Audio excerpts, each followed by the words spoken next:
자, 바로 본론으로 들어가 보죠. 사상 최초로 꿈의 8,000선을 돌파했던 코스피가 그야말로 순식간에 500포인트 이상 폭락하면서 7,400대까지 주저앉는 일이 벌어졌습니다. 오늘 해설에서는 그냥 숫자만 읊어드리는 게 아니라요. 시장 전문가의 시각에서 대체 이면에서 무슨 일이 벌어졌는지, 이 엄청난 폭락을 촉발한 도미노 현상의 실체가 뭔지 아주 명확하게 파헤쳐 보겠습니다. 오늘 해설에서 짚어볼 핵심 로드맵입니다. 첫째, 8,000선 붕괴 충격. 둘째, 일본발 금리 상승 압박. 셋째, 글로벌 금융시장 도미노. 넷째, 외국인 매도와 환율 급등.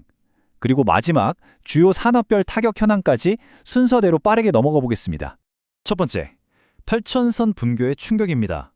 그 뜨거웠던 시장이 어떻게 한순간에 얼어붙었는지 보시죠. 우와, 정말 믿기지 않는 대비죠? 장중에 무려 8,046.78까지 치솟으면서 다들 축제 분위기였거든요.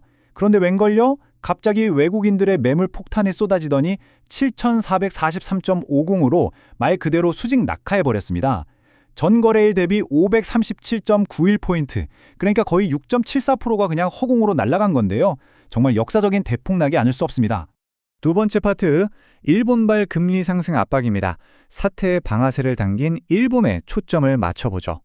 여기서 저희가 주목해야 할 아주 날카로운 전문가 분석이 있습니다. 대신증권 FICC 리서치부 이경민 부장의 이야기인데요. 다가오는 6월 15일 G7 회의에서 일본 재무상이 글로벌 채권금리 상승을 논의할 거란 소식이 시장의 경계심을 완전히 극대화시켰다는 겁니다.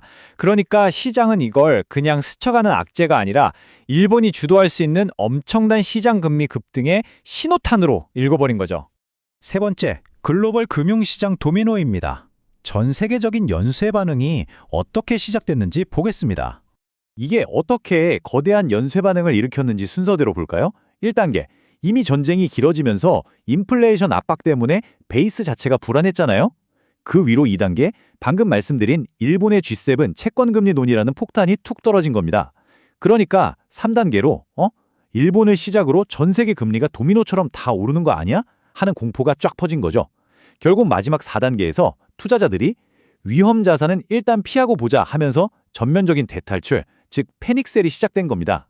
이 글로벌 압박이 우리 경제를 얼마나 억제했는지 이 숫자 하나로 딱 설명이 됩니다. 달러당 원화 환율이 무려 1,500원, 1,500원 선에 근접할 정도로 미친 듯이 치솟았습니다. 환율이 이렇게 뛰었다는 건 글로벌 자본이 한국이라는 위험 자산에서 얼마나 다급하게 짐을 싸서 도망치고 있었는지를 보여주는 아주 확실하고 무서운 체온계인 셈이죠. 네 번째 섹션입니다. 외국인 매도와 환율 급등 현상, 코스피 대탈출의 민낯을 들여다보겠습니다. 시장에서 얼마나 처절한 전투가 벌어졌는지 한눈에 들어오시죠. 개인 투자자들은 무려 6조 원 넘게 순매수하면서 무너지는 지수를 필사적으로 방어하려고 했습니다. 하지만 기관이 1조 원, 그리고 외국인이 무려 5조 4천억 원어치라는 진짜 어마어마한 물량을 시장에 그대로 집어 던졌습니다. 개인이 아무리 받아내려 해도 버틸 재간이 없는 그야말로 완벽한 엑소더스였습니다. 근데 진짜 뼈아픈 포인트는 따로 있습니다. 외국인들의 폭탄 매도세가 우리 증시를 떠받치는 기술주 거인들한테 집중포화로 쏟아졌다는 거예요. 외국인 순매도 1위가 1조 1,700억 원이 빠져나간 삼성전자였고요. 2위가 6,399억 원어치를 내다판 SK 하이닉스였습니다. 우리 시장의 두 기둥이 8%에서 9%대 치명상을 입고 주저앉아버리니 코스피 전체가 멱살 잡혀서 끌려 내려갈 수밖에 없었던 거죠.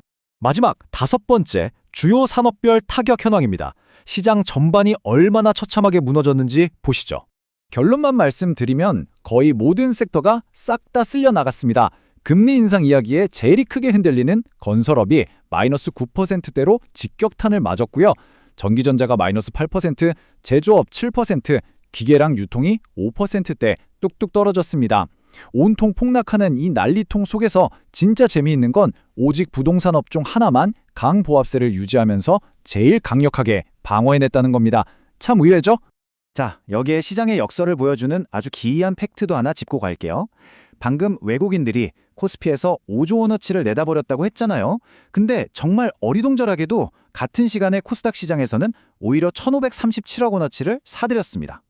물론 코스닥도 전 업종이 다 빠지면서 5.71%나 하락하긴 했는데 이 극단적인 공포장 속에서도 외국인들은 코스닥의 특정 자산에서 매수 타이밍을 재고 있었다는 거, 이거 은근히 소름 돋는 관전 포인트입니다. 자, 오늘 해설을 싹 정리해보면 길어지는 전쟁발 인플레이션 위로 일본의 금리 상승 압박, 그리고 글로벌 도미노 현상까지 한꺼번에 덮치면서 단 하루 만에 코스피를 무너뜨린 겁니다. 이제 우리가 스스로에게 던져봐야 할 진짜 중요한 질문은 이겁니다. 아니, 단순히 금리 논의를 하겠다는 예고편 하나에 전 세계 시장이 이렇게 발작을 일으켰는데 막상 다가오는 6월 15일 G7 회의에서 일본 재무상이 진짜로 액션을 취하면 글로벌 시장은 대체 어떻게 반응할 것인가? 여러분, 무섭게 세워진 이 도미노 아직 다 쓰러진 게 아닐지도 모릅니다. 앞으로 시장이 어떻게 요동칠지 우리 같이 끝까지 예의주시해보자고요.